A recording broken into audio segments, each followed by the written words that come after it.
Yeah, they're like tearing out pieces of the concrete and redoing it, but it's not smooth wherever they're redoing it. So it's like worse than it was, it feels like. So they're going to put concrete on top of everything? Okay. Because it's all concrete now. It's just grooved concrete. Hi. Welcome. I think we've started. Really good. Really, really good. Thanks for joining us. That's our This Week in Road Construction conversation. It's always fun. We always record these for YouTube so that we can go back and look at them. And that's the only reason we have microphones. Yeah. So if you're watching that online, we can record. Everybody here can hear us without these. Right. This is all for you. Except for Brian. That's because he's deaf. Stop. And if we say it more than once, it's because some people close by didn't understand it. So I'm not looking at That was anybody. totally pointed. I know it was. No. Chelsea loves how we open these things. No, I don't. I dislike it It's very her much. favorite. The pop quiz portion of Where Have We Been? Yeah, you don't have to do that. No. No. So this week we're going to be mostly in 1 Samuel chapter 17. Last week we talked through a lot of 1 Samuel, and we're going to revisit some of what we've talked about a couple of times just because I think it's really, really important. We're going to get to that. So after, what was the main point I'm ready. of Torah? The first 5 books of the Bible. What was the ship that we were sailing? I didn't even need you to say that. I had it. Oh. I was ready. Partnership. See, I'm such a gracious pop quiz giver. Thanks. You're welcome. So partnership is the main theme when we read Genesis, Exodus, Leviticus, Numbers, and Deuteronomy. And then we get into Joshua, what type of literature did we say Joshua was? No, that I don't know. I knew the first answer. Somebody wins. Oh, man. I don't know.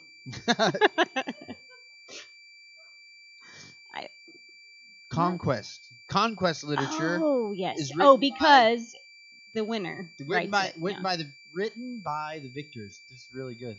It's written by the victors. Right. So what did we talk about when we dealt with the book of Joshua specifically? We talked about it may or may not have happened exactly how that says. And we're okay with that. Right. That's not the focus of all of that. But what was the point of the book of Joshua?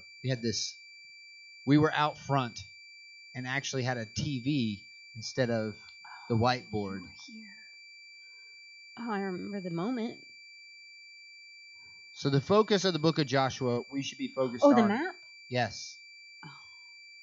The location. The location and being where we're supposed to be. Right. And most importantly for us as believers, it's not taking that high ground of the safety of the mountains, but going into what's called the Shephelah. Yeah. The Shephelah is the space between the coastal plains, and it's this rolling hills that's between the safety of the mountains and the coastal plains that would be the representation of chaos and sin to the Jewish world. Yeah. So that place in between where those two things come together, that's where we're supposed to live, at the intersection of godly lifestyle and influencing the chaos of this world. And it's so important for us to be where we're supposed to be and remain there because God has a purpose for us. And what tribe did we talk about that made the mistake? The tribe of Dan. Tribe of Dan. If you don't know, the book of Judges, who is from the tribe of Dan? Samson, the last. I say it's the last of the judges, but he's not the last of the judges. Just the last of the one talked about. Last of the judges talked about in the book of Judges is Samson. And he is the worst. Basically, yeah. And after he is no longer the judge of Israel, Dan ends up relocating. They were in, what would that be, the southwest corner. They should border the Philistines. And they, on their backside, their call for help should be to what tribe? Judah. To Judah. And they should be available to help them. But Dan, at some point, decides to relocate where? All the way north. All the way north. Yeah. What happens from the north? Isn't that the Moabites? Who is that? I don't know. No, the Moabites are on the southeast. On the south. Oh, okay. I don't know. All of the roads that run through Jerusalem, all of the trade routes, they go north out of Israel, and they head to so the they east. completely avoid Dan altogether? Or they no, go they through run it? right by Dan, which means all of the established Assyrians and all of the powerful nations that come to Israel to fight them, to take them over. So they're kind of like the doorway then, huh? They are the doormat. Yeah. And they don't have anybody to call for help. Yeah. Their call for help is all the way on the south. Right. Long way from home. Wasn't a smart move. So fast forward to the book of Revelation, the tribe of Dan isn't even mentioned because it doesn't exist anymore. Because they were beaten out of existence because they refused to be where they were supposed to be. Anyway, that was that week. And then we talked about this story in Judges that led us at the opening of last week. I don't like that story. And the people of Israel had become the anti-story, and we talked about they asked for a king. Mm-hmm. And most of the time we're taught they asked for a king, and that's not right, but the book of Deuteronomy says, when you get to that place, right, and you ask for a king, I'll give you one. I'll give you one, but be sure to appoint the person I give you. And what do they get? They get a lovely donkey herder for a king. Really good stuff.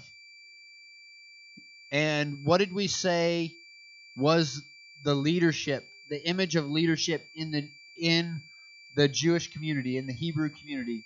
What is it? What does God continually call his people? I didn't hear what he said. He says saints, but what does he continually call his people as far as animals are concerned? Oh, sheep. Sheep. Not and shepherds. Sheep need They need a shepherd. They need a shepherd. So he's looking for a shepherd. They're asking for a king to shepherd them, and he gives them a donkey herder. A donkey herder. Which, didn't we look at that? Very important. Yeah, we looked at that last week. In the scripture. Yeah. Okay, yeah, that's what. And so what has happened here is we get these people who are just not acting the way that they're supposed to. Like, they're acting like a bunch of donkeys. Sure. And they're getting a donkey herder. And he's really bad at it because his donkeys are lost. Right. But he's their king. And he was anointed to be king. And then 1 Samuel chapter 13. I'll read it. Okay. 13 what? Verse 13. Okay. Happens. So to set the stage here, they are fighting. Saul is leading the people out to battle. And they're going to fight. And Samuel tells them, wait for me. Oh, tell Saul. Yes. Yes. Because the people of God have to wait on the man of God to offer a sacrifice and inquire of God before they go to war. And Saul has all the people gathered together, and it says that he waited 7 days. And Samuel wasn't there? Didn't show up. Wow. So I'll start reading in verse 8. Saul waited 7 days, the time appointed by Samuel, but Samuel did not come to Gilgal, and the people were scattering from him. So Saul said, bring the burnt offering here to me, and the peace offerings. And he offered the burnt offering, and as soon as he had finished offering the burnt offerings, behold, Samuel came.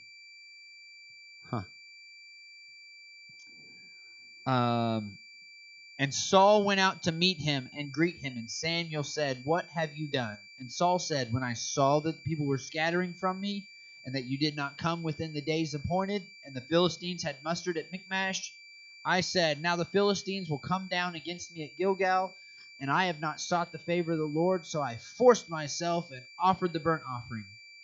Okay. And Samuel said to Saul, you have done foolishly.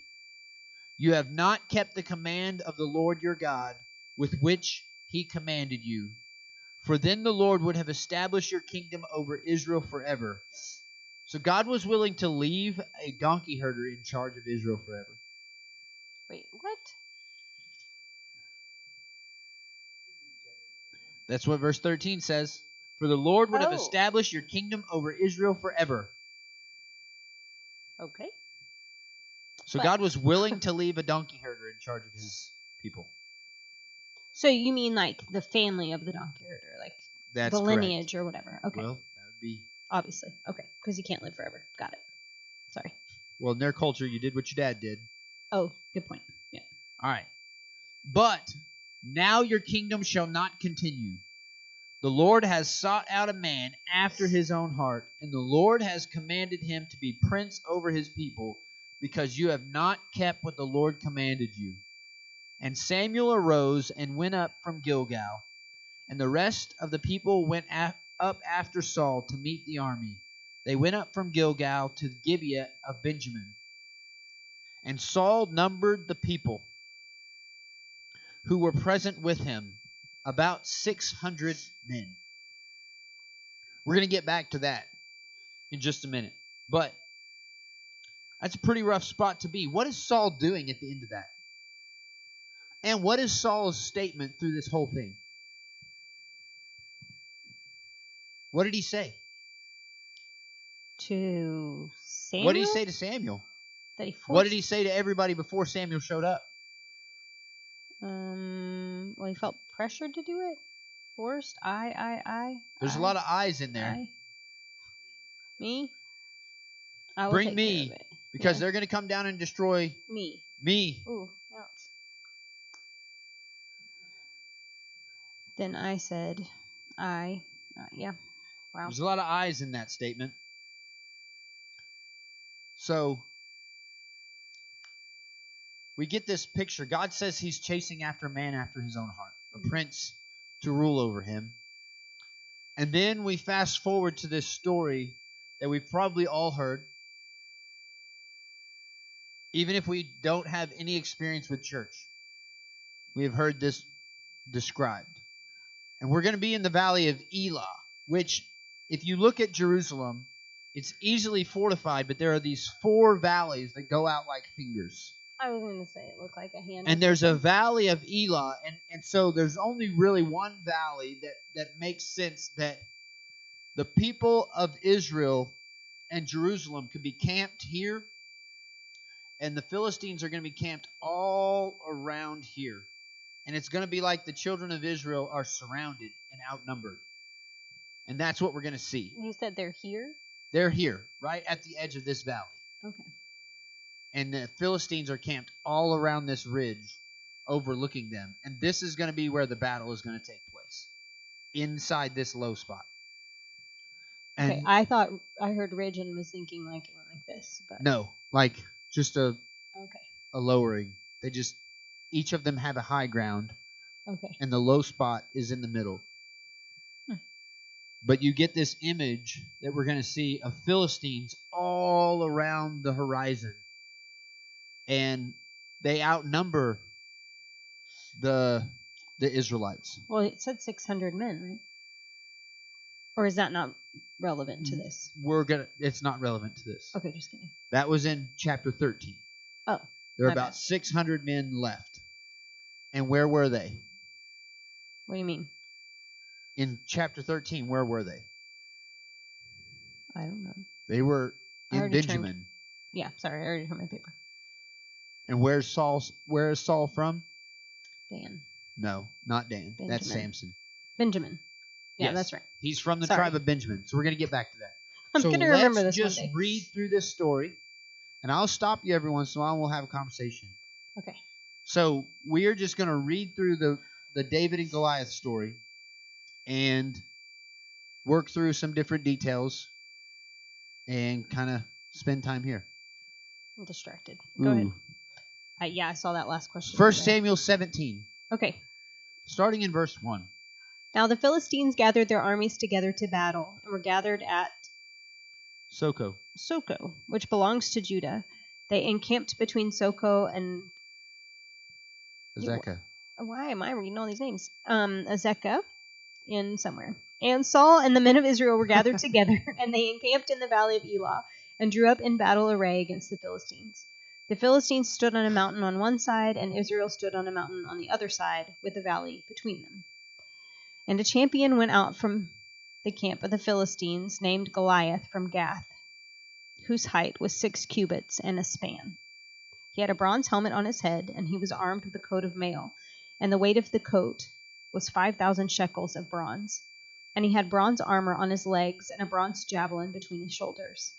Now the staff of his spear was like a weaver's beam, and his iron spearhead weighed 600 shekels, and a shield-bearer went before him. Then he stood and cried out to the armies of Israel, and said to them, Why have you come out to line up for battle? Am I not a Philistine, and you the servants of Saul? Choose a man for yourselves, and let him come down to me. If he is able to fight with me and kill me, then we will be your servants. But if I prevail against him and kill him, then you shall be our servants and serve us. And the Philistines said, I defy the armies of Israel this day. Give me a man that we may fight together. When Saul and all Israel heard these words of the Philistine, they were dismayed and greatly afraid.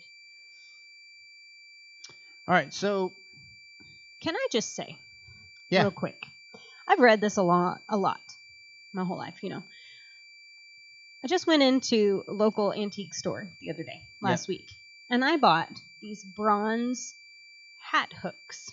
Yeah. And they are heavy. They're not very big. I mean, they're not very big at all. But they are heavy. And they're just this little bitty things. And so now that I have like a reference of how heavy, they're not bronze, they're brass. But isn't that what it said? Did it say brass or bronze? Either way. It's the same in Old Testament times. Oh, well, perfect. This is a great example then. Those are small, and they weigh a lot. I can only imagine all of this, and you're about to do math, aren't you? Are you going to tell us how much this stuff was? No, I'm not going to do math. Okay. Well, goodness gracious. That's you got to wanna be know? a big man. Or He's so strong, very large. Wow. Very, very large. You already did the math? It's like 9 feet 6 inches. That's how tall he is. That's huge. His Yeah. what did? Chainmail. Just the chainmail. Oh, man. Uh-huh. The spear? Oh, just the head of the spear. Wow. So that's ridiculous. They would call, I have to say this word right. They would call Goliath. Okay, they have, what we see up here up first is they're aligned, and they have these big armies aligned for battle, ready for war. And what they get is Goliath coming from the Philistines saying, hey, we're about to have a bunch of bloodshed, but we can prevent that if you will just send out Ish Habanim. That's impressive that you just said that. Ish Habanim. It is your greatest champion or your champion man. And we will fight mano a mano. Whoever wins, their army wins. We can save a lot of bloodshed. It's Hebrew. Ish Habanim. That is definitely Spanish. He's mixing some metaphors there. Champion of champions, or your champion man. Ish Habanim. I feel like that theme is represented even in like movies or storylines. Yes, lot. this is a very common... all or nothing kind of thing. Yeah, this is a very common happening, but they're trying to avoid a bunch of bloodshed. The Philistines are? This sides? Style of fighting, traditionally. Okay. And it says that Goliath comes out evening and morning. Well, it doesn't say it that way. It says morning and evening. What is that alluding to? What happens when a shofar sounds every morning and every evening? Not prayer, but something very similar. I don't know. We're not Islamic. We're Hebrew. There's a shofar that sounded every morning And every evening at the time of sacrifice, Oh. when they're going to stop what they're doing and a sacrifice is going to be made and honor is going to be brought to God. He's and out when there that taunting? shofar is sounded, Goliath walks out onto the battlefield and begins to taunt the Israelites while they're taking a moment of silence to focus on who God is and to remember who He is and remember their covenant with Him. He's out there shouting curses, not only at them, but at their God. That would get so annoying. Every morning and every evening. And while they're trying to focus and be focused on who God is, He's calling them out. Mm-hmm. Shockingly enough, how tall is he? How many cubits tall is this guy? Oh, I don't know, a lot. 6 in cubits. a span. So he's 6 cubits tall. How heavy is his spearhead? 1.5 pounds. What's the weight given to us? I don't remember. 600 shekels. You know he and his brothers are known for something? Oh. 6 toes, I'm assuming. They've got 6 toes. So what do we get? Off of all of this that's being told to us, the writer of this story and the people of Israel who are hearing this story, the first thing they're going to hear is, the number correlation. What's the number of this guy? Yeah. 666. And it says that his armor is like, it's a very strange description. It says that his armor is like scales. Like a dragon. Serpent. Like his serpent scales.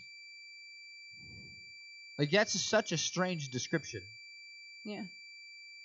But we looking back now, having experienced Jesus and having done a study in Revelation, understand what's coming. But the people that are hearing this for the first time in the Old Testament Hebrews, they're going to see this and understand this, and they're going to look back to, I believe it's Genesis. You said 3? I'm going to make sure I'm not messing this up. I think it's Genesis chapter 3. Well, if you said 15, then that was the enmity between woman and serpent. Perfect, yeah. Is that the right one? Did I say 15? You did earlier.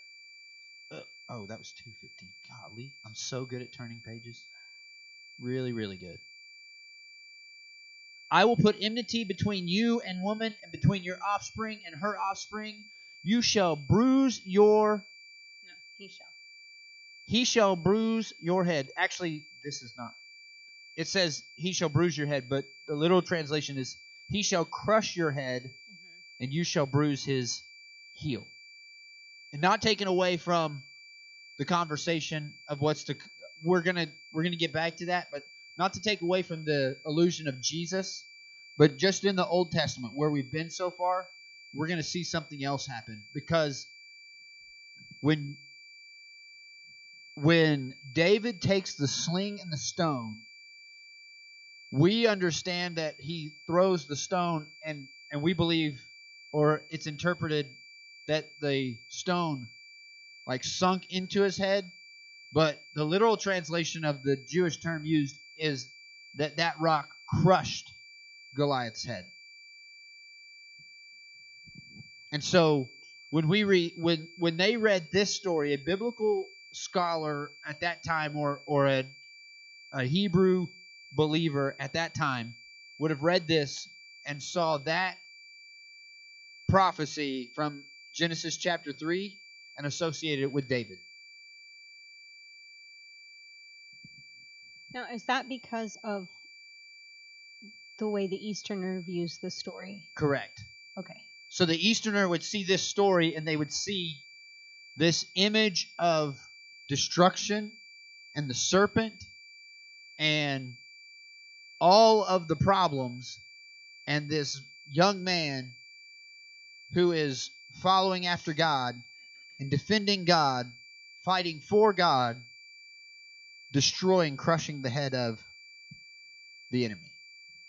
Oh, and I think it's just a good reminder to say that as a Westerner, I read it literally and go, okay, But as an Easterner, they look at all of the symbolic Yeah. references to what, because they are storytellers.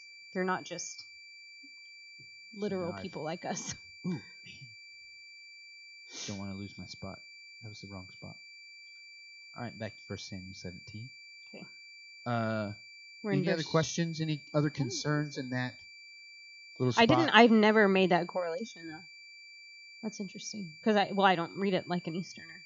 So he's out here hollering at, cursing at the people of Israel and their God. Right. And what's everybody doing? Nothing. Did it say how long this had been going on? No, I don't think so. All right, so that's where he started. All right, then what happens? So verse 12 says, Now David was the son of the Ephrathite. Ooh, I got it. Of Bethlehem, Judah, whose name was Jesse, and who had 8 sons.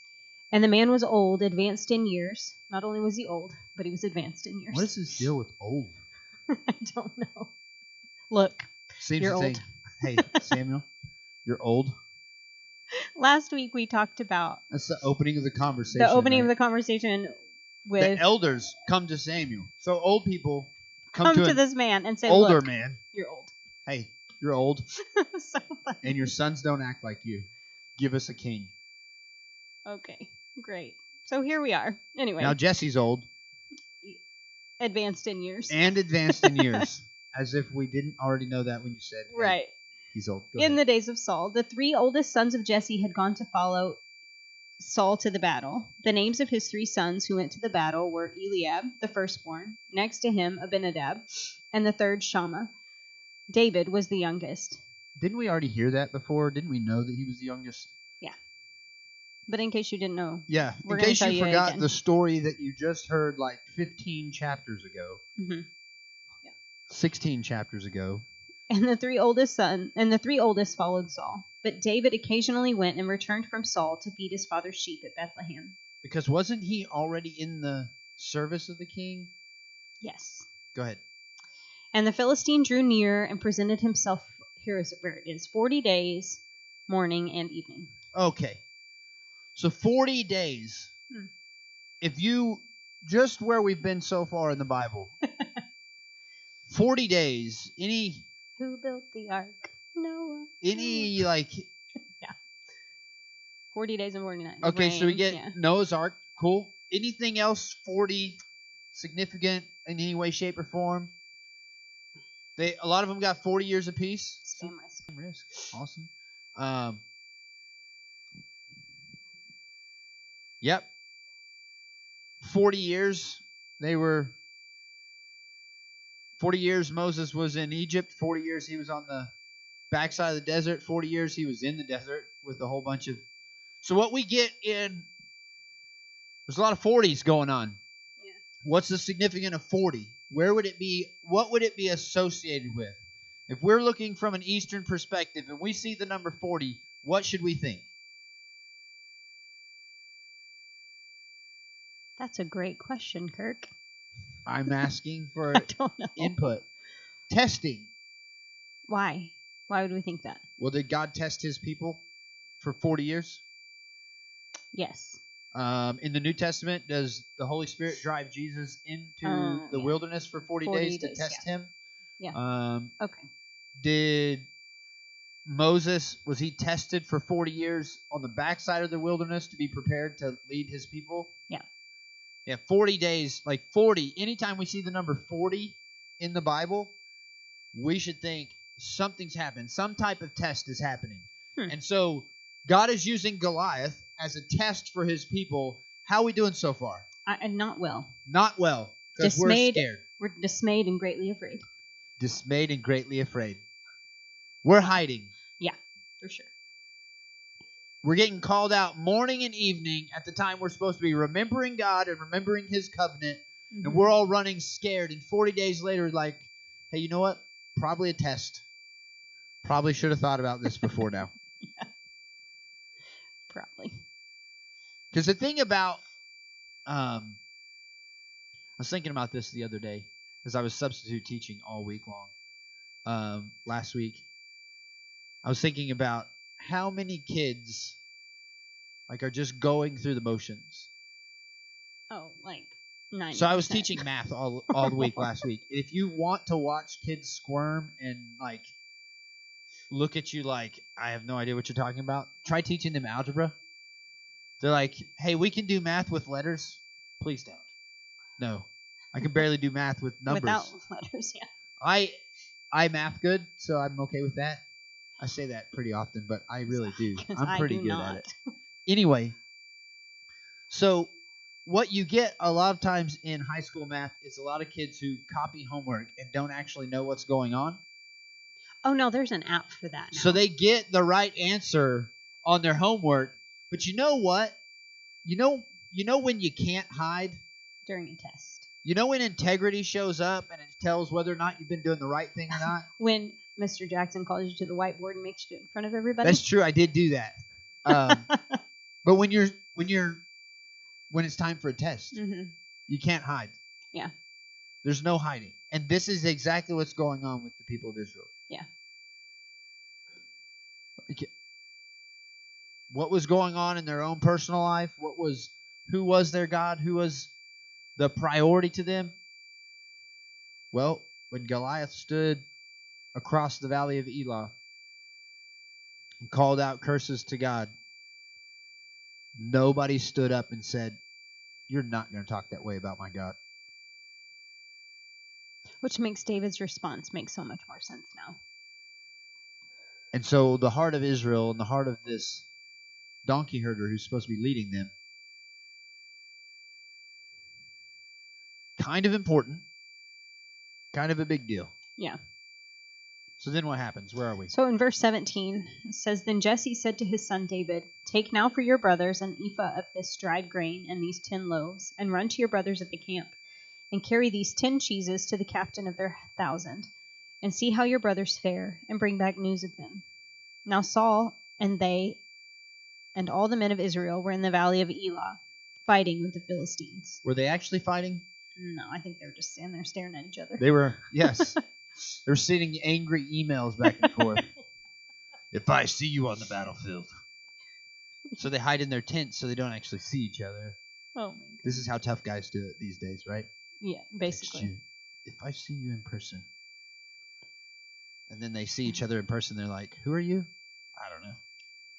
Anyway, verse 20. So David rose early in the morning, left the sheep with the keeper, and took the things, and went as Jesse had commanded him. And he came to the camp as the army was going out to the fight, and shouting for the battle.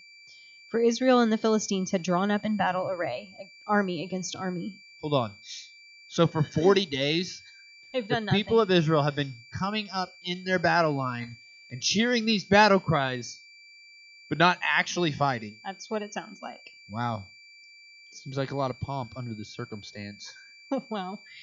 And David left his supplies in the hand of the supply keeper, ran to the army, and came and greeted his brothers.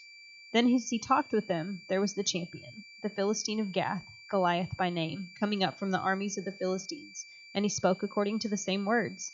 So David heard them. And all the men of Israel, when they saw the man, fled from him and were dreadfully afraid. What a bunch of babies. Oh my goodness. There's that guy. Run. Yeah. So he hadn't done anything yet. They're dressed for war. Right. Man. We've got our shield, got our helmets, got our banner. Oh, you actually want to fight? Nope. So verse 25. So the men of Israel said, Have you seen this man who has come up? Surely he has come up to defy Israel. And it shall be that the man who kills him, the king will enrich with great riches, will give him his daughter, and give his father's house exemption from taxes in Israel. Oh, wow. Stakes are high right there. Then David spoke to the men who stood by him, saying, What shall be done for the man who kills this Philistine, and takes away the reproach from Israel? For who is this uncircumcised Philistine, that he should defy the armies of the living God? And the people answered him in this manner, saying, So shall it be done for the man who kills him. Okay, hold on. What was the request of the people of Israel in 1 Samuel that we read last week? What was their request? They wanted a king. Right. So they could be like everybody else. Everybody else. Right. so that that king could do what? Fight for them. Go fight their battles. Oh, yeah. Yuck. Well, 40 days now. You guys seen the king? So then the king Like says, they've asked for this. if you take care of this, then I'll give you this. and Hey, this, and anybody this. who will fight so that I don't potentially die Wow. in the assignment that you all selected me for, Mm-hmm. I'll give them a lot of cool stuff. Yeah. If you will risk your life, I'll take care of your daddy Right. and your mom, and I'll give you my daughter as a wife. If you're still you alive. even live, right. And so Saul is concerned in 1 Samuel 13 about who dying. Himself. And he is clearly still concerned about who dying. Himself. And David is concerned about what? The fact that that uncircumcised Philistine is talking about their God. And he says, for who is this uncircumcised Philistine that he should defy the armies of Saul? No, the living God. Armies of the living God. He's the first one to mention it. Yeah. Hey, you guys realize we don't fight for the king, right? No, they forgot. That guy who sits on the throne and has the really fancy tent at the top of the hill, furthest from the battle. Uh-huh. You realize we're not his army, right? Anyway, go ahead. And mentions circumcision, which is what? Covenant. Their sign of the covenant between God and them that doesn't end. Right. So how can that guy who is not in a covenant with God Defy us. defy the people who are in the God. covenant with God? Yeah. It's a great question. And that's his question. Verse 28, now Eliab, his oldest brother, heard when he spoke to the men, and Eliab's anger was aroused against David. And he said, why did you come down here? And with whom have you left those few sheep in the wilderness? What are you doing Such an here? oldest brother thing to say. What are you doing here? And where are those few sheep that you're responsible for? You don't even have a hard job, and you still didn't do it. Yeah. Isn't that is definitely an older brother? Oh, man. I way of totally doing would say that things. as an Yeah. oldest kid. Why? Your life isn't even hard. Yeah. And you won't even take care of the easy responsibilities that you do have. Right. I feel that way about our kids. Anyway, go ahead. Says the youngest kid. This is true. I was the youngest. Still are. Still the youngest. By a minute. Oh, The by glorious a lot. minute. Okay. Anyway. So then it says, I know your pride and the insolence of your heart, for you have come down to see the battle. His dad sent him there. And David said, what have I done now? Is there not a cause? Then he turned from him toward another and said the same thing, and these people answered him as the first ones did. Now when the words which David spoke were heard, they reported them to Saul, and he sent for him. Then David said to Saul, let no man's heart fail because of him. Your servant will go and fight with this Philistine. So Saul is in his tent, not fighting. Oh, yeah, no. And he's from Benjamin. Uh-huh. We covered that. And he hears about this guy 40 days into this back and forth that's going on in the valley of Elah. And he's like, there's an uproar coming from the Judah area. And he's like, hey, what's going on over there? There's this talk of this kid who is saying some pretty brash things about this Goliath. And he's like, well, bring him here. Let's see if we can talk him into going out there. That's exactly what's going on, right? Oh, well, somebody's finally standing up. So hey, there's somebody at least talking. Let's bring him in here, see if we can conjure up some courage and send him out and see what happens. Oh, boy. But then... And if stuff starts going bad, at least I can get out before it really gets bad. And Saul said to David, you are not able to go against this Philistine to fight with him, for you are a youth, and he a man of war from his youth.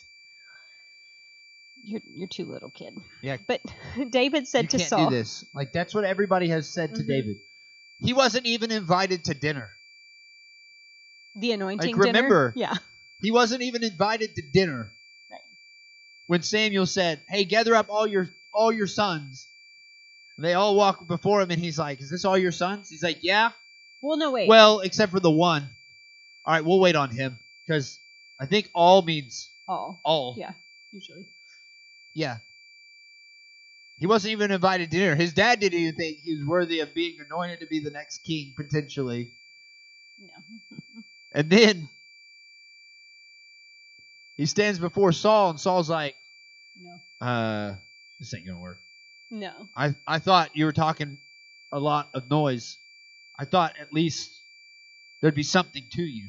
You'd at least be a man. Like, yeah. And it says, but David said to Saul, your servant used to keep his father's sheep. And when a lion or a bear came and took a lamb out of the flock, I went out after it and struck it and delivered the lamb from its mouth. And when it arose against me, I caught it by its beard and struck and killed it. Your servant has killed both lion and bear, and this uncircumcised Philistine will be like one of them. Okay, See. hold on. Hold it right there. I did. Okay. Isn't it interesting that the statement that David makes to the man that's supposed to be what of Israel? King. Okay. What type of king is he supposed to be? Good one? I don't know. What are God's people? Israelites?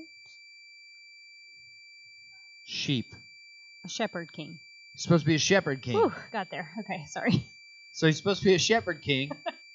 And God sends this little boy, stirs up his heart, and here he is standing in front of the king. Obviously doesn't know a lot of manners, because what does he say? What? Where? While I've been out as a shepherd, taking care of my sheep. You terrible donkey herder, you. Like, I'm sure he doesn't mean it this way, and I'm sure he is I not can only imagine, though. that type of... what is he? How old do you think he is? 12, 14. Oh, even younger. I'm like at least imagining Nicholas, No. who's 17, but No. No. How old's Daniel? He's the 15, yeah. So he's even younger than him. So. He's the 8th, and the only 3 that are old enough to go to war are his 3 oldest brothers. Oh, wow. Okay. So he's got 4 brothers. So he's really just a snotty-nosed kid. Older than him, and like the fact that he's still young enough to be with the sheep. Oh, good point. Most of the time, that's preteen girls' job. If you didn't know that. Middle Eastern shepherds, mostly preteen girls.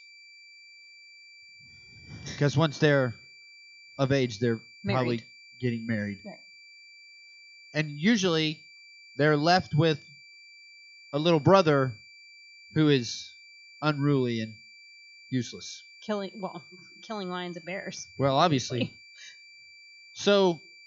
Oh my goodness. Can you imagine that?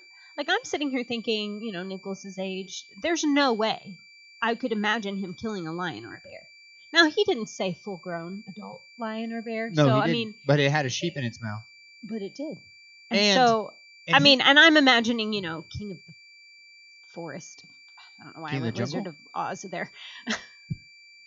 A cowardly lion, pretty easy deal. Yeah, it was, okay. Got him. Anyway, so I'm imagining this massive, but he did say it's beard, so I had to have had something on him. And here's the thing. That's crazy. He's standing in front of the king, not knowing any better, and says, I've been taking care of my sheep in the field. How old's Brody? 13, so that's closer. Yeah. Yeah, no. Could you imagine that? Yeah. Yeah. Yeah. Brody killing a lion? No. Oh, Emery. Taking care of sheep. Yeah. But that's the happenings. And he's like, hey, while you're supposed to be out here shepherding these people, I'm out here shepherding what few sheep I have. Ask my brother. Don't have very many. Yeah. And I showed no fear when the enemy tried to come and take it. And I'm not going to be scared of that guy either. So he doesn't belong to the living God. Right. And he's not circumcised. So there's no covenant. Yeah. Anyway, go ahead. Whew. So caught it by its beard, struck and killed it. Your servant has killed both lion and bear, and this uncircumcised Philistine will be like one of them, seeing he has defied the armies of the living God. Moreover, David said, the Lord, who delivered me from the paw of the lion and from the paw of the bear, he will deliver me from the hand of the Philistine. And Saul said to David, go, and the Lord be with you. So Saul clothed David with his armor, and he put a bronze helmet on his head. He also clothed him with a coat of mail. David fastened his sword to his armor and tried to walk, for he had not tested them. And David said to Saul, I cannot walk with these, for I have not tested them. So David took them off. So check this out. Saul was a very big man too, though, right? Yeah. And he's like head and shoulders over other taller people. than everybody else, yeah. Here, kid, you're just a little bitty kid, but wear my armor. That makes no sense. He's at least trying to... Yeah. He's at least trying to protect him. Yeah, I mean, yeah, I guess. He's like still concerned about himself dying. Uh-huh. Wow. Something's really happening with Jonas back there. Yeah, probably not. And David's focus, not the same. No. Mm-mm. Well, he keeps talking about he's the obsessed. whole. He's obsessed with this one phrase. Defying the armies of the living God. The armies of the living God. We belong to the living God. We belong to the living God. Mm-hmm. And he protected me from those things. He'll protect me again. Right. I've no doubt. And then Saul tries to give him more protection, and he gives up on it, and his reasoning is what? He hasn't tested them. I haven't tested these. I don't know what these things are. Right. I'm not going to carry extra stuff Mm-hmm. for no reason. Right. Just because it makes you feel more comfortable. Yeah. Makes you feel better about you protecting me. That's right. Yeah. Then he took his staff in his hand, and he chose for himself 5 smooth stones from the brook, and put them in a shepherd's bag, in a pouch which he had, and his sling was in his hand. And he drew near to the Philistine. Okay. So what do we see? We see David coming down the hill with what? A sling and 5 stones. A sling and 5 stones. Let me tell you a story about a happening in the book of Judges. Chapter 20. Chapter 20. There's been this horrific happening that almost exactly mirrors the happening leads up to the destruction of Sodom and Gomorrah. Except for the people of Benjamin go through with it. Right. And the woman ends up dead. And it starts this whole civil war. And there gathers these troops to fight. And here's what it says. Then the people of Benjamin came together out of the cities to Gibeah. This is verse 14. To go out to battle against the people of Israel. And the people of Benjamin mustered out of their cities on this day 26,000 men who drew the sword, besides the inhabitants of Gibeah, who mustered 700 chosen men. Among all these were 700 chosen men who were left-handed. Everyone could sling a stone at a hair and not miss. So we got 700 left-handed special forces. Yeah. Who were experts with what? Slinging a stone. A sling and a stone. They were from where? Benjamin. Oh. Interesting. And the men of Israel, apart from Benjamin, mustered 400,000 men who drew the sword. All these were men of war. So, okay. How many chosen men, fighters were there that came from Benjamin? 700. 700. How many did Saul count? 600. 600. Seems like you're coming up short. Yeah. The number 6 is the number of man, the number of incompletion. Mm-hmm. Number 7 is Completion. completion. When Saul's counting his people in 1 Samuel 13, he's trying to figure out, is there still completion here? Is God still anointing this? But enough have scattered, there's only 600 left. And he's like, and it all became about him. So these are still the men. Are these still the Special Forces men? Yes. The left-handed stone slingers? That's right. So, wow. When the 700 Special Forces stone slingers. So if somebody's going to walk down the hill into the valley of Elah and fight the Philistine with a sling and a stone, who should it be? Saul. Somebody from Benjamin. Right. Because that's what they're known for. Yeah. But here we get this little kid from Judah who is not left-handed. Well, we don't know that. Probably not the best with a sling and a stone. Well, yeah, not like those guys, for sure. Here's the thing that we do. I'm not the best. Somebody else should do it. What if David did that? What if David said, all I've got is a sling and a stone, and all those people from Benjamin, they're a lot better at that than me. Yeah. They have the same equipment and a lot more skill. But you know what will never happen? You know how many shots you hit that you don't take? 0. 0. Yeah. If the sling stays on the belt, if the stone stays in the pouch or in the stream, it's useless. Yeah. So whether we are the best or not, we got to be willing to take our shot. I just remembered something. When we were living in Colorado, do you remember that Pastors Todd and Kelly went to Israel? Yeah. Or maybe Pastor Todd did. But he brought Kelly back a stone from the stream where that was. Yeah. And do you remember that? Nope, but I believe you. Yeah. I'm thinking like a pebble. Stone. Every time I think of this story, I'm like, little bitty slingshot. I'm like, how in the world? Well, it was a smooth stone big enough to crush his head. Well, right. And you said something about that in my mind. I'm still thinking. The question is, stone, like golf ball size. Here's the thing. The question I would have is, what size of stone is big enough to crush someone's head in the hand of God? Any size. Any size, yeah. True. But for like physical But how reference, does it get into the hand of God to be used by God for God's purpose? What do you mean? You got to let it go. Oh, yeah. Like you got to put it in the sling and throw it. Yeah. And let God do with it what he wants to do. And also I keep thinking like slingshot. And Nope. It wasn't. It was a single, yeah.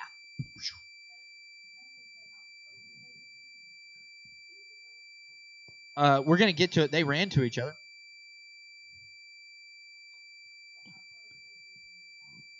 I don't know. Sure. Yeah. And here's the thing.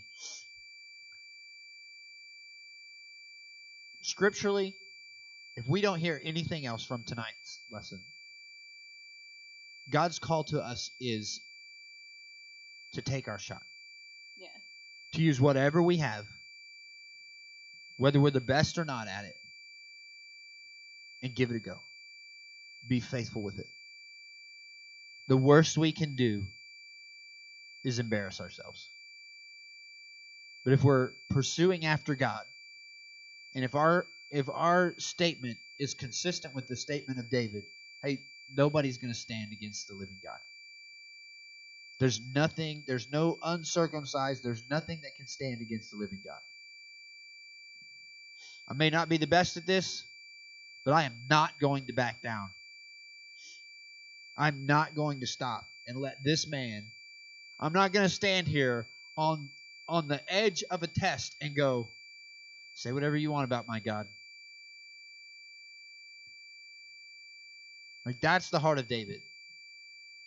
And we hear this declaration in 1 Samuel 13 that God was pursuing after a man after his own heart, but we don't even actually get a man, we get a kid. And if we read 1st and 2nd Samuel, David made a lot of mistakes. And not just with Bathsheba. Bathsheba. Yes. Is that right? Yes. He made a lot of mistakes. Yeah. And his name comes up.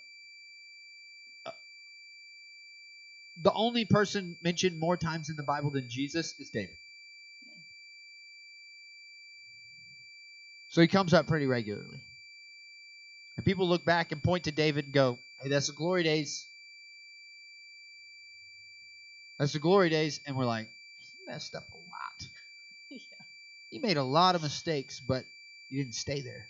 Right. And it really points back to that conversation that we had. How long and how much mercy and grace does God have for people who are pursuing after his name?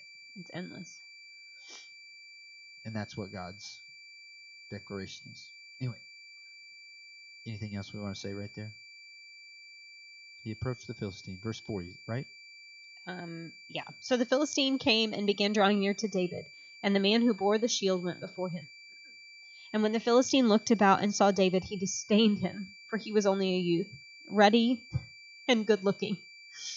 Have we heard that statement Stupid before? kid. You're so good-looking. Hey, special extra credit. Who can tell me where that's mentioned before?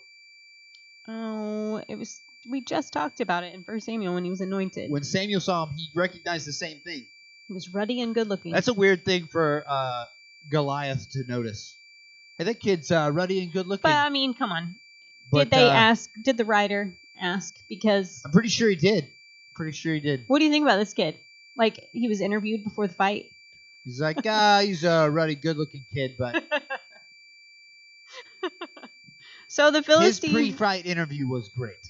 Okay? All right. So the Philistine said to David, I am a dog, that you come to me with sticks. Am I a dog? Am I a dog? Yeah, I can read. That you... Whatever. That you come to me with sticks. And the Philistine cursed David by his gods. And the Philistine said to David, come to me, and I will give your flesh to the birds of the air and the beasts of the field. Then David said to the Philistine, you come to me with a sword, with a spear, and with a javelin. But I come to you in the name of the Lord of hosts, the God of the armies of Israel, whom you have defied. This day the Lord will deliver you into my hand, and I will strike you and take your head from you. And this day I will give the carcasses of the camp to the Philistines, to the birds of the air and the wild beasts of the earth, that all the earth may know that there is a God in Israel. Then all this assembly shall know that the Lord does not save with sword and spear, for the battle is the Lord's, and he will give you into our hands. What a pre-fight interview he just gave. Yeah, that is a very... That's pretty good. That's a very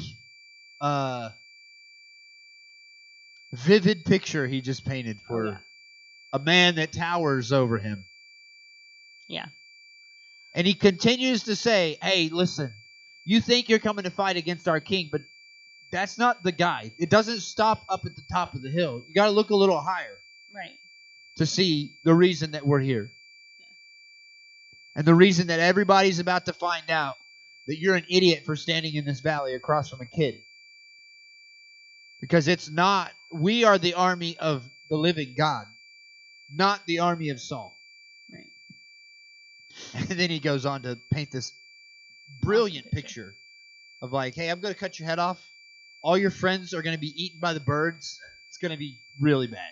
The beasts are going to clean up everything else that's left. It's going to be a rough day. And then we're going to take whatever we want that's left over in your camp. And I'm sure he thought, yeah, okay, kid. Like, whatever. So it was, when the Philistine arose and came and drew near to meet David, that David hurried and ran toward the army to meet the Philistine. Then David put his hand in his bag and took out a stone, and he slung it and struck the Philistine in his forehead, so that the stone sank into his forehead, and he fell on his face to the earth. So David prevailed over the Philistine with a sling and a stone, and struck the Philistine and killed him. But there was no sword in the hand of David. So, at what point did Saul get out of his tent? I don't know. Anyway, go ahead. I still haven't heard that Saul got out of his tent yet. The imagery of this young boy, especially knowing like the shepherd, and that he had no hesitation to run toward this enemy Because everybody else's to save the sheep. Because everybody else's experience and everybody else's... This is a conversation that I talked about on Sunday. Everybody else's experience and life experience tells them, nope, not going to do it. Right. Like, I jumped off buildings when I was 5. I was in an attic today running wire thinking, not even going to be close to dropping. Yeah. I thought for a second about hanging from the rafters and dropping down. I was like, probably not wise. Probably going to die. Not going to do it. Probably wouldn't die, but you'd be sore. Yeah, nothing good is going to happen. So I'm like, I'm good. We even built a walkway out of, like, we spent quite a bit of time yesterday, like decking out a walkway so I'm not walking across trusses to potentially fall through. Like, that's, yeah, who didn't even use it very much. But, I mean, he did, but still. That's the conversation that's going on in these men who are trained for war. Their experience says, I'm not going out there. Yeah. And David's like, everybody's telling him, you can't go out there. And he's like, you can't shoot that bird. Yeah. Watch me. Once upon a time, my dad got a BB gun, and they stopped by. They got out of the car, and my grandmother said, you can't shoot that bird. And he thought, it was a challenge. Oh, I sure can. Watch. Well, it was a scissor tail fly catch. And by that, she meant, you literally can't do that. You should not shoot that bird. It is illegal to shoot that bird. And he was like, bow. End of BB gun. That was it. Last time used. Yeah.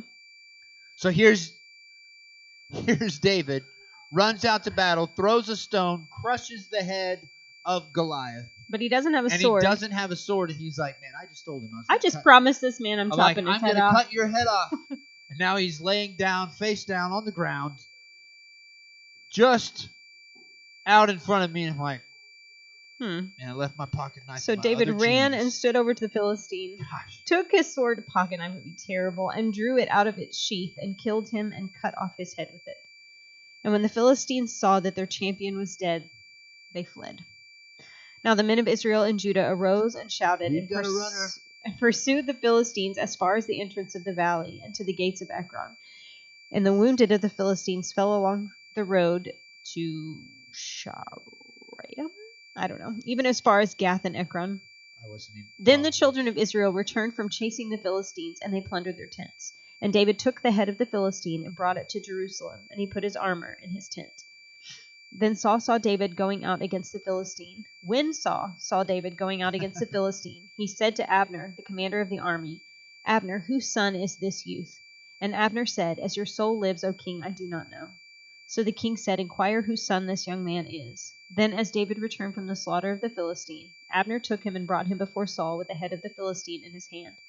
He's definitely carrying that trophy around. Quite a picture. It's disgusting. And Saul said to him, Whose son are you, young man? So David answered, I am the son of your servant Jesse, the Bethlehemite. So,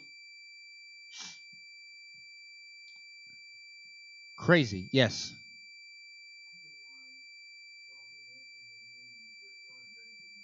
Yeah, as he's running to battle, he's like, still in his tent, watching him run to battle, and he says to Abner, Hey, whose kid is that? Probably should have asked his name before. Right, before you said You know what I forgot to ask him is what he wanted on his tombstone. Probably would have been like triple meat or something. You're going to do that. Anyway. Whose son are you? Yeah. Pizza. Was that for tax purposes? Probably for tax purposes. Hey, whose son is that? And the image that David is still carrying what? The head around. Still carrying the head around. Still got... Everyone. Yeah. Puts all the armor and his spoils that he wants in his tent, which I assume that's his family's tent. I was going to say it had to have been his brother's tent because he brought cheese and wheat. I don't think he brought a tent. Yeah, exactly. How do you think that Eliab, his older brother, feels now? I don't know. Probably annoyed. Well, probably should have talked more stern to him. He would have left. Yeah. Show off. That's probably. But this is the king that God's chasing after. Yeah. No, he was anointed at this time. Yeah, he's already been anointed. So he's already been. Time out. So he's already been in service to Saul. Yes. And Saul didn't know who he was? Probably didn't recognize him. He hadn't seen him in a while. 40 days of staring at Goliath make you see things. That's a terrible king. I thinking back through the story, I don't know that David has actually been in the service of Saul just yet. I think this is where it starts. Mm. Well, no, because he said that Saul was tormented and David was. That comes after. Is it? Yep. Just kidding. I don't know. Yep. So, what do we have here? I'm not done yet. Okay, good talk.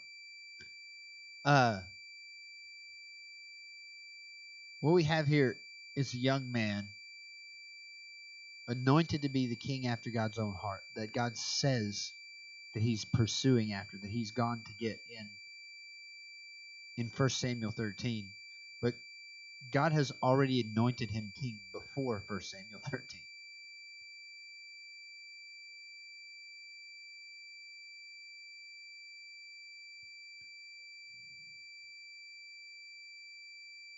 That's right.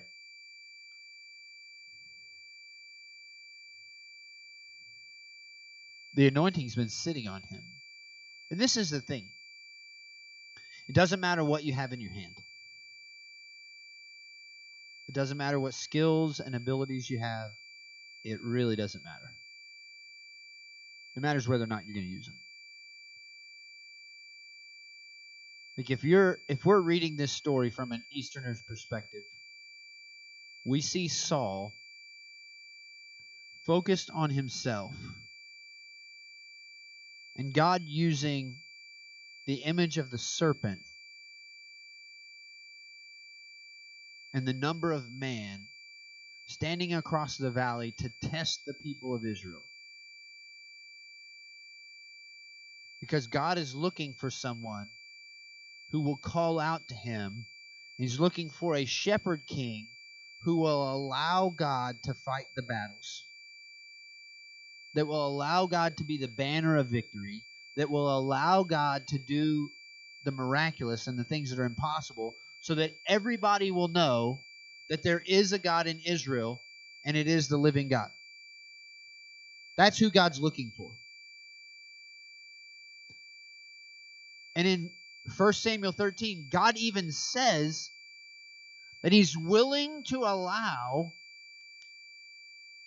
Saul and his family to remain in power.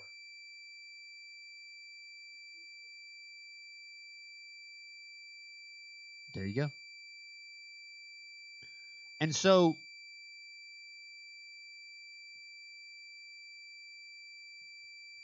we have to be, if we're going to learn anything from this, we need to understand that when the test comes, we have to be willing to use whatever we have and to do whatever is in front of us for the glory of God, to bring attention to who God is. That's our call. That's what David is showing us. And that God will do all of the crushing and all of the defeating, and we get to carry around the trophy, and people are like, hey, how'd you get that really big head? Well, I cut it off a dead guy from a victory that God gave me. Before he was this tall, he was 9 feet 6. But this is all that's left. That's what God's call is. That's what God's purpose is for us to trust him and move in his direction. And so God took the donkey king, and he was like, this isn't my intention for you people. This isn't what makes you different from all the people of the world. What makes you different is that you're willing to follow me and trust me and let me be more than enough. That's God's call to us. So, awesome. We're going to have some more discussion, conversation.